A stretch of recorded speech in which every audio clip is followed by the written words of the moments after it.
Praise the Lord. இன்றைக்கி நாம் நாகமானை பற்றின ஒரு கதை தான் பார்க்க போகிறோம். நாகமானை பற்றி எத்தனை பேருக்கு தெரியும்?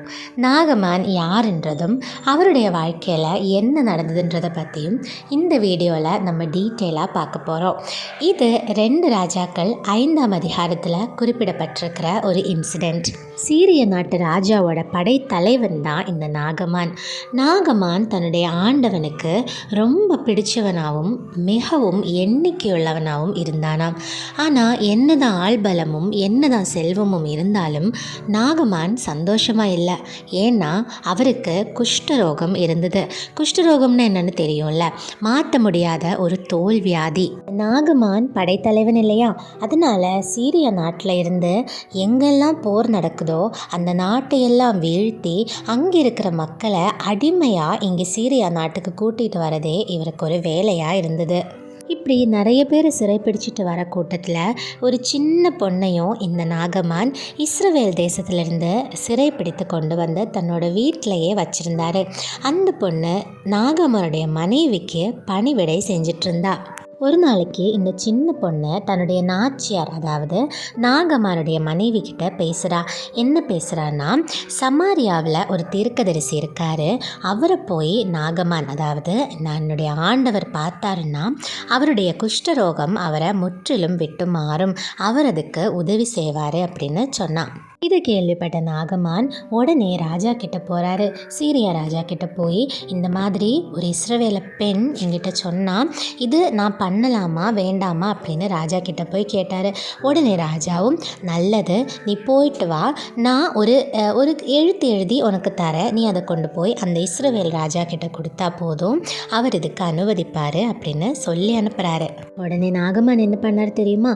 தன்னோட கையில் 10 தாலந்து வெள்ளியையும் 6000 சேக்கல் நிறை பொன்னையும் 10 மாற்று வஸ்திரங்களையும் எடுத்துக்கொண்டு நேராக இஸ்ரவேல் ராஜா கிட்ட போகிறாரு. நேராக போய் அந்த ராஜா கிட்ட இஸ்ரவேல் ராஜா கொடுத்து அனுப்பின அந்த நிருபத்தை கொண்டு போய் கொடுக்குறாரு. அதில், இந்த நிருபத்தை உம்மிடத்தில் என் ஊழியக்காரனாகிய நாகமான் கொண்டு வருவான், நீர் அவன் குஷ்டரோகத்தை நீக்கிவிட அவனை உம்மிடத்தில் அனுப்பியிருக்கிறேன் அப்படின்னு எழுதியிருந்தது. இதை வாசிச்ச உடனே ராஜாவுக்கு ரொம்ப கோபம் வந்துருச்சு. எழும்பி தன்னோட வஸ்திரத்தை கிழிக்க ஆரம்பிச்சிட்டாரு. கிழிச்சிட்டு, உன்னுடைய குஷ்டரோகத்தை மாற்ற நான் என்ன தேவனோ, என்னால் எப்படி உன்னோட குஷ்டரோகத்தை மாற்ற முடியும்னு சொல்லி ரொம்ப கோவப்பட்டு தன்னுடைய ஆடையெல்லாம் கிழித்து ரொம்ப கோவப்பட ஆரம்பிச்சிட்டாரு. இந்த செய்தியெல்லாம் கேள்விப்பட்ட எலிசா ராஜாவுக்கு ஒரு செய்தி அனுப்பி வைக்கிறாரு. நீங்கள் எதுக்கு உங்களுடைய வஸ்திரத்தை எல்லாம் கிழிக்கிறீங்க? இஸ்ரவேலில் என்ன மாதிரி ஒரு தீர்க்கதரிசி இருக்கான்றதை அறிந்து கொள்ளட்டும், அவனை இங்கே அனுப்புங்க அப்படின்னு சொல்லி அனுப்புகிறாரு.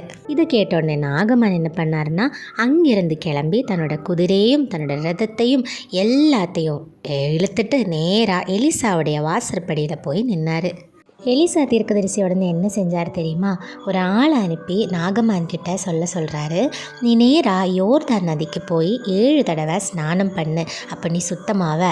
நாகமான் இதை கேட்டோன்னே ரொம்ப கோவப்பட்டுட்டு வெளியே வந்து நின்றுட்டு, அவன் ஓடி வந்து என்னை தொட்டு தன்னோட தேவனுடைய நாமத்தை சொல்லி என்னை சுகப்படுத்துவான்னு பார்த்தா ஆள் அனுப்பி யோர்தானில் போய் முங்க சொல்கிறான். என்ன, இஸ்ரவேலில் உள்ள தண்ணி தான் சுத்தமாக்குமா? ஏன் இங்கே தண்ணி இல்லைன்னா வேறு எங்கேயும் தண்ணி இல்லையா? வேறு நதிகள் ஒன்றும் இல்லையா? தமஸ்கு நதிகள் இல்லையா? அப்படின்னு ரொம்ப கோவமாக அங்கேருந்து திரும்பி போகிறாரு. கொஞ்ச தூரம் வந்த உடனே நாகமானுடைய ஒரு ஊழியக்காரன் பக்கத்தில் வந்துட்டு, ஒருவேளை அந்த தீர்க்கதரிசி சொன்னது ஒரு பெரிய காரியமாக இருக்கலாம் இல்லையா, நீங்கள் அதை ஒரு தடவை பண்ணிங்கன்னா உங்களுடைய குஷ்டரோகம் சுகமாகலாம் இல்லையா, நீங்கள் ஒரு தடவை மட்டும் அதை பண்ணி பாருங்க அப்படின்னு இவர்கிட்ட பொறுமையாக சொல்கிறாரு. அதுக்கப்புறமா நாகமான், சரி இவன் சொல்கிறது சரியாக இருக்கும் அப்படின்னு ஒரு நிமிஷம் யோசித்து நேராக போய் யோர்தானில் 7 தரம் மூங்கி எந்திரிக்கிறாரு. அவர் எந்திரிச்ச உடனே அவருடைய மாம்சம் ஒரு சிறு பிள்ளையின் மாம்சத்தை போல மாறி குஷ்டரோகம் எல்லாம் அவரை விட்டு சுத்தமாக நீங்கிருச்சு. சுத்தமான உடனே எல்லாரையும் கூட்டிட்டு நேராக மறுபடியும் எலிசா கிட்டேயே திரும்பி வராரு. திரும்பி வந்து, இஸ்ரவேலில் இருக்கிற தேவனை தவிர பூமி எங்கும் வேறு தேவன் இல்லை என்பதை அறிந்தேன் அப்படின்னு சொல்லிட்டு இந்த காணிக்கையை நீங்கள் இப்போ ஏற்றுக்கணும் அப்படின்னு எலிசா கிட்ட சொல்கிறாரு. ஆனால் எலிசா நான் இது எதுவுமே வாங்குறதில்ல அப்படின்னு தேவனுடைய நாமத்தை சொல்லி நீங்கள் இருந்து போகலாம், நான் இது எதுவுமே வாங்க மாட்டேன் அப்படின்னு அவர்கிட்ட சொல்கிறாரு. எலிசா எதுவுமே வாங்காதனால நாகமான் அங்கிருந்து இஸ்ரவேலின் தேவனுக்கு பலிபீடம் கட்டணும்னு எலிசா கிட்ட கேட்டு அங்கிருந்து 2 பொதி மண்ணை அங்கிருந்து எடுத்துட்டும் போயிட்டாரு. எலிசாவும் சமாதானத்தோட போ அப்படின்னு நாகமான வழி அனுப்பியும் வைக்கிறாரு. நாகமான் அங்கிருந்து கிளம்பி கொஞ்ச தூரம் போன உடனே தேவனுடைய மனுஷனாகிய எலிசாவுடைய வேலைக்காரன் கேயாசி அப்படிங்கிற மனுஷன் நாகமானுக்கு பின்னாடியே ஓட ஆரம்பித்தார். எதுக்குன்னா, இவ்வளோ கொண்டு வந்திருக்காரு, எதையுமே கொடுக்காம போகிறாரே, எல்லாத்தையுமே நம்முடைய எஜமான் வேணான்னு சொல்லிட்டாரே, ஏதாவது நம்ம போய் வாங்கிட்டு வருவோன்னு பின்னாடியே ஓட ஆரம்பித்தார். இந்த மனுஷன் ஓடி வரதை பார்த்த உடனே நாகமானும் குதிரையெல்லாம் நிப்பாட்ட சொல்லிட்டு குதிரையிலேருந்து இறங்கி ஏதாவது சுக செய்தி கொண்டு வந்திருக்கியா அப்படின்னு கேட்டார். உடனே இந்த வேலைக்காரனும் ஆமாம் சுக செய்தி தான் அப்படின்னு சொன்னார். தீர்க்கதரிசிகளோட 2 குமாரர் இப்போ தான் எப்ராயிம் மலை தேசத்துலேருந்து வந்தாங்க, அவங்களுக்காக 1 தாலந்து வெள்ளியும் 2 மாட்டு வஸ்திரத்தையும் தரணும்னு என்னோட எஜமானன் என்னை இங்கே அனுப்பி வச்சாருன்னு இந்த கேயாசி நாகமான் கிட்ட சொன்னார். இதை கேட்ட உடனே நாகமான் ரொம்ப சந்தோஷப்பட்டு 2 தாலந்தை நீ வாங்கிக்கோ அப்படின்னு சொல்லி 2 தாலந்து வெள்ளியை 2 கைகளிலையும் 2 மாட்டு வஸ்திரத்தையும் அவனுக்கு கொடுத்து அவனை அனுப்பி வச்சார். இதையெல்லாம் வாங்கி தன்னோட வீட்டில் கொண்டு போய் மெதுவாக வச்சுட்டு நேராக எஜமானன் கிட்ட போய், அதாவது எலிசா கிட்ட போய் ஒன்றுமே தெரியாத மாதிரியே நின்னார். ஆனால் எலிசா உடனே இந்த கேயாசியை பார்த்து எங்கிருந்து வர, நீ எங்கே போயிட்டு வர அப்படின்னு கேட்டார். உடனே இந்த மனுஷன் இல்லையே நான் எங்கேயுமே போகலையே, உமது அடியன் இங்கே தான் இருந்தேன் அப்படின்னு எலிசா கிட்டேயே போய் சொன்னார்.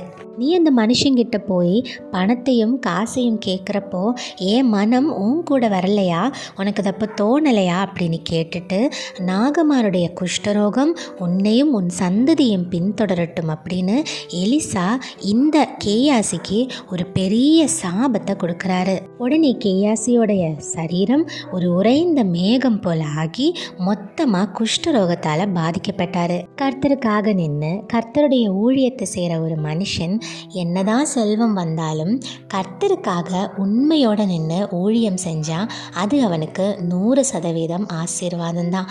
இது நம்ம எலிசா தீர்க்கதரிசிக்கிட்ட இருந்து கற்றுக்க வேண்டிய விஷயம். யோர்தான் நதியில் உள்ள தண்ணியில் ஏதாவது மேஜிக் இருந்திருக்குன்னு நீங்கள் நினைக்கிறீங்களா? கண்டிப்பாக இல்லை. நாகமான் கடைசியில் ஒரு விசுவாசம் வைத்தார் பார்த்தீங்களா, அதனால் மட்டும்தான் அவருடைய குஷ்டரோகம் மாறிப்போச்சு. இன்றைக்கி நம்ம இந்த விசுவாசம்தான் நமக்கு வேணும். நாகமானுடைய அந்த ஊழியக்காரனுக்கு இருந்த விசுவாசம்தான் நமக்கு வேணும். தேவையில்லாத செல்வத்துக்கு ஆசைப்பட்டதுனால கேயாசியோட நிலைமையை பார்த்தீங்களா? இது எல்லாமே நம்ம இந்த கதையிலிருந்து கற்றுக்க வேண்டிய விஷயங்கள்.